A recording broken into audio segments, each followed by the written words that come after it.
नमस्कार मित्रांनो, आज आपण आहोत कुंभेफळ या गावी, तालुका अकोले, जिल्हा अहमदनगरमध्ये। आज आपल्याकडे जे पशुपालक आहेत त्यांची आपण त्यांच्याच तोंडून थोडीशी माहिती जाणून घेऊ।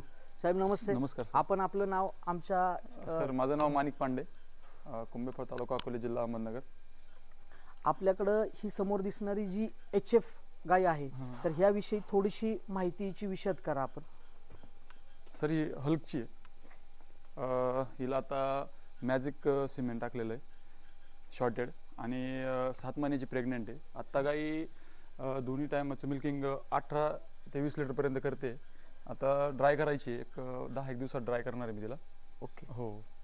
तुमचं आता हे जे स्ट्रक्चर आहे ह्या स्ट्रक्चर विषयी काय तुमचं म्हणणं आहे? म्हणजे हे जे कासेची रचना बघितली आहे तर कासेची रचना म्हणा, तिच्या पायाचा अँगल म्हणा, हे जे तिचं स्ट्रक्चर दिसतंय, कणा जो दिसतोय एकदम स्ट्रेट लाईन विषयी, तर ह्याच्याविषयी तुमचं काय ऑब्झर्वेशन काय मत आहे? सर म्हणजे बऱ्यापैकी असं ग्रोथ याच्यामध्ये का याचे लेग वगैरे एकदम व्यवस्थित आहे, मग एकदम याच्यामध्ये चौक वगैरे मोठा आहे आणि गायची लेंथ जास्त आहे सर। सगळ्यात महत्त्वाचं लेंथ एकदम जबरदस्त आहे। ऑर्डर तर म्हणजे याच्या खाली येतच नाही तिची। हा, पेंडुलस ऑर्डर याच्यात होण्याचे चान्सेसच नाहीयेत। ही जर पहिल्या वेताला खाली होऊन आता दुसऱ्या वेताला जर जाणार असेल तर हिचं जे कास आपण बघतोय ही मस्टर्टीस कडे झुकणारच नाही झुकणार। येस तिला आणि सगळ्यात महत्त्वाचं म्हणजे मस्टडी अजून पहिल्या वेतात झालेलंच नाही। आणि हा जो तुम्ही जो पायाचा अँगल पाहताय, ह्या पायाच्या अँगल वरनं भविष्यामध्ये मला असं वाटतं की ही कालवड तुमच्याकडे ही गाई लॉंग टर्म मध्ये गोठ्यात राहण्याचे चान्सेस 100% सर। येस, कारण की हा जो अँगल पायाचा बांधा एकदम सर तिचा जबरदस्त आहे आणि अंगाची बाकीची शरीर यष्टी,